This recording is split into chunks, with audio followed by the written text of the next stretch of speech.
गांव में लगने वाले मेले के लिए हर साल रावण का पुतला आदेश ही बनाता था। उसका बनाया पुतला बहुत ही खास होता था। जो भी उसे देखता तारीफ किए बिना नहीं रह पाता।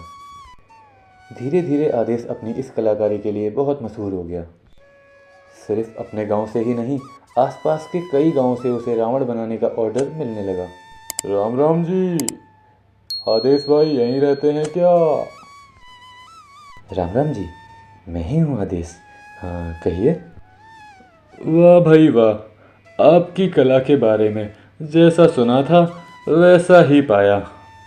आपके बनाए पुतले तो बिल्कुल असली लगते हैं। ऐसा लगता है मानो अभी बोल पड़ेंगे। जी बिल्कुल सही कहा आपने। बहुत मेहनत लगती है इस काम में। वैसे आप कौन हैं भाई साहब? मैं वो पास के गांव से आया हूँ। बहुत नाम सुना था तुम्हारा, तो आपकी कला देखने चला आया। बस देखने आए हैं?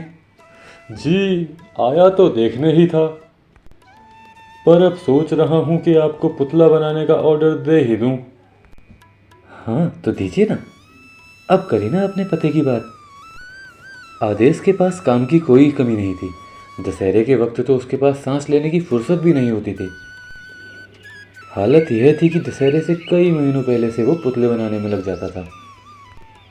अपने काम की इतनी तारीफ होते देख सुदेश को खुद पर घमंड होने लगा था। दशहरा आने वाला था। गांव में मेले के लिए तैयारियां चल रही थी। इसी बीच गांव के सरपंच आदेश के पास आते हैं और कहते हैं, हाँ भाई आदेश, कैसा चल रहा है काम? हाँ एकदम बढ़िया सरपंच जी। हाँ, राम राम। राम राम भाई राम राम।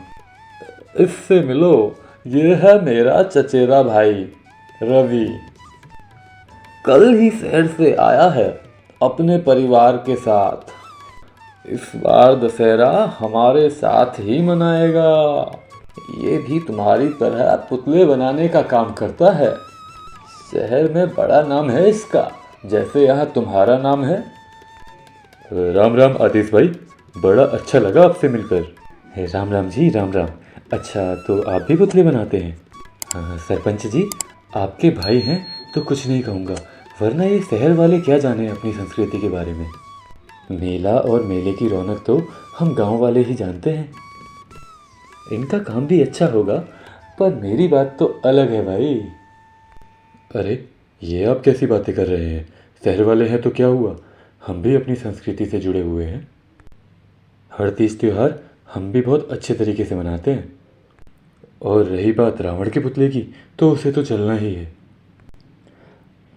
अरे रावण है तो जलेगा ही, पर कलाकारी भी कोई चीज़ होती है। लगता है आप बुरा मान गए मेरी बात का। वो तो सरपंच जी ने आपकी तारीफ़ की तो मैंने सोचा आपको आईना दिखा दूँ। आस पास के जितने गांव हैं ना, हर जगह मेरे हाथ का ही पुतला देखने आते हैं लोग।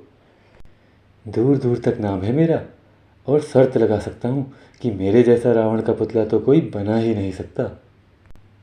अच्छा भाई, इतना घमंड है तुमको खुद पर, तो ठीक है भाई, लगा ही लेते हैं शर्त। हाँ भाई हाँ, क्यों नहीं, बताइए बताइए, क्या शर्त लगानी है आपको? ऐसा करते हैं, इस बार गांव के मेले के लिए हम दोनों ही पुतले बनाते हैं। देखते हैं गांव वालों को किसका पुतला ज़्यादा अच्छा लगता है। हाँ हाँ जी बिल्कुल। अब आपने अपनी बेइज्जती कराने की सोच ही ली है, तो फिर मैं क्या कर सकता हूँ। आदेश रवि की चुनौती स्वीकार कर लेता है। उसे पूरा यकीन था कि उसका पुतला रवि के पुतले से ज़्यादा अच्छा होगा। रवि पूरी मेहनत से अपना काम कर रहा था, जबकि आदेश बिल्कुल बेफिक्र था। वो अपने पुतले पर कोई खास मेहनत नहीं कर रहा था। उसके पास जो पहले से सामान था वो उसी से रावण का पुतला बना रहा था। कुछ दिन बाद दोनों ने अपने अपने पुतले बना लिए। फिर दशहरे से एक दिन पहले आदेश का दोस्त भागते भागते उसके पास आया। अरे आदेश, गजब हो गया भाई। अरे क्या हुआ, भूत देख लिया क्या तूने? ना भाई, भूत तो नहीं, पर असली का रावण देखते हुए आ रहा हूँ। हैं? ये क्या बकवास कर रहा है? अरे बकवास नहीं, बिल्कुल सही कह रहा हूँ रे। तूने बहुत बड़ी गलती कर दी मेरे भाई। उस रवि से शर्त लगाकर अभी उसका बनाया हुआ पुतला देख कर आ रहा हूँ। माँ कसम भाई, पुतला तो लग ही नहीं रहा। इतना बड़ा, इतना खतरनाक, ऐसा लग रहा है जैसे असली का रावण होगा भाई। अरे तेरा पुतला तो कुछ भी नहीं है उसके सामने। हाँ, ए चुप हो जा। तू मेरा दोस्त है या उसका? मेरा घर तो उस रवि के घर के पीछे ही है। ऐसा क्या बनाया उसने? मैंने तो नहीं देखा। तूने देखने की कोशिश नहीं की मेरे भाई।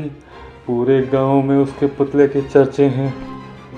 हर कोई जा रहा है उसके घर उसका बनाया हुआ पुतला देखने। यकीन नहीं है तो चल, खुद से चल कर देख ले। आदेश उसके घर तो नहीं जाता है, लेकिन अपने घर की छत से उसका पुतला झांक के देखने की कोशिश करता है। वो उस पुतले को देखकर वाकई चौंक जाता है। रवि ने शानदार पुतला बनाया था। वो बहुत ही बड़ा था, साथ में रवि की मेहनत उसमें साफ दिखाई दे रही थी। मजबूती से लेकर खूबसूरती तक उस पुतले में सब कुछ था। आदेश समझ गया था कि वो कुछ भी कर ले, लेकिन रवि से नहीं जीत सकता। आदेश अपनी छत पर टहल रहा था। रवि का बनाया पुतला इतना विशाल था कि उसको अपनी छत से भी दिखाई दे रहा था। पुतले को देखकर आदेश का पारा बहुत चढ़ गया था और वो गुस्से में बोला, नहीं, मैं इतनी आसानी से नहीं हार सकता। चाहे कुछ भी हो जाए, मैं उसे जीतने नहीं दूंगा। मेरा नाम खराब हो जाएगा। कुछ तो करना ही होगा मुझे। आदेश बड़बड़ा ही रहा था। तब तक उसे अपना बेटा अमित पटाखे जलाता हुआ दिखाई देता है। अमित अपने हाथ में लेकर पटाखे जलाने की कोशिश कर रहा था। ये देखकर आदेश की पत्नी ने उसे डांटा और गुस्से में बोला, अमित, ये क्या कर रहा है? तेरा हाथ जल गया तो? आग से कभी भी नहीं खेलना चाहिए। आग सब कुछ जलाकर खाक कर सकती है, समझा? रेखा, बिल्कुल सही कहा तुमने। आग ही है जो सब कुछ जला सकती है। आदेश को तरकीब सूझ गई थी। वो रात के अंधेरे में रवि के घर में घुसा और उसने चुपचाप रवि के बनाए पुतले में आग लगा दी। लेकिन वो भूल गया कि दशहरा कल ही था। रवि ने पुतले के अंदर कई सारे पटाखे लगा रखे थे। पुतला दशहरे के मेले में जलने के लिए तो तैयार था, लेकिन घर के आंगन के लिए भी बहुत बड़ा और विशाल था। पुतले के साथ साथ उसके अंदर के पटाखे भी जलने लगे। पटाखों का शोर सुनकर पूरा गांव वहां पर आ गया। आग की लपटें बहुत भयानक थी। गांव के लोगों ने सबसे पहले रवि और उसके घर वालों को बाहर निकाला और फिर पानी डाल डालकर आग को बुझाने की कोशिश करने लगे। इतने में पुतले के अंदर का एक रॉकेट जलकर आदेश के घर जाकर आ गिरा। आदेश ने घर के अंदर पुतले के अंदर लगाने के लिए काफ़ी सारी सूखी घास रखी हुई थी। रॉकेट की चिंगारी से घास में आग लग गई। धीरे धीरे आग काफ़ी बढ़ गई और घर के अंदर तक जा पहुंची। आदेश की पत्नी और बच्चा घर के अंदर फंस गए। जब आदेश ने ये सब देखा तो बहुत घबरा गया और जोर जोर से चिल्लाने लगा, हे भगवान, ये क्या हो गया?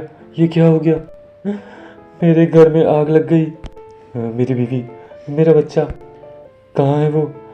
अरे अरे, कोई मदद करो, कोई मदद करो। आदेश की बात सुनकर सबसे पहले रवि उसके घर की तरफ भागा। वो आग से बिल्कुल भी नहीं डरा। सबसे पहले आदेश की पत्नी और उसके बच्चे को उसने घर से बाहर निकाला।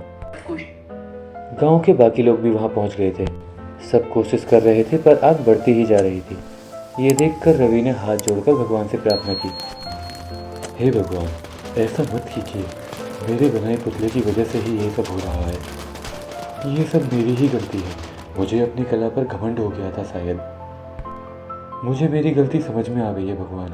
अगर ये आग शांत नहीं हुई तो मैं अपने आप को कभी माफ़ नहीं कर पाऊंगा। पास ही खड़ा आदेश ये सब देख और सुन रहा था। उसे अपने किए पर पछतावा था, लेकिन उसे सबके सामने ये सच बताने की हिम्मत नहीं थी। इतने में अचानक से बादल गरजने लगे और देखते ही देखते बारिश हो गई। बारिश इतनी तेज थी कि आग शांत हो गई। सब लोगों ने चैन की सांस ली, लेकिन फिर आदेश जोर जोर से रोने लगा। अरे अरे, ये क्या कर दिया भगवान? बारिश क्यों करवा दी आपने? अरे पगला गए हो क्या आदेश? बारिश हुई है तो अच्छा ही हुआ ना। तुम्हारा घर जलने से बच गया। घर तो बच गया सरपंच जी, पर मेरा पुतला जो मैंने इतनी मेहनत से बनाया था वो भी तो बारिश में भीग गया होगा। उसे तो मैं बाहर ही छोड़ आया था।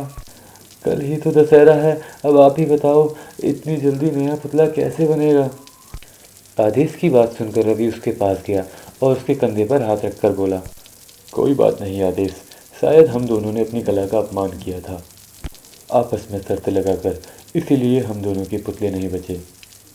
ऐसा करते हैं कि अब हम दोनों मिलकर मेले के लिए पुतला बनाते हैं। आदेश पहले ही शर्मिंदा था, फिर रवि की बात सुनकर उसकी आंखों में आंसू आ गए। वो रवि के पैरों पर गिर गया। फिर उसने सारे गांव वालों के सामने पूरी सच्चाई बता दी।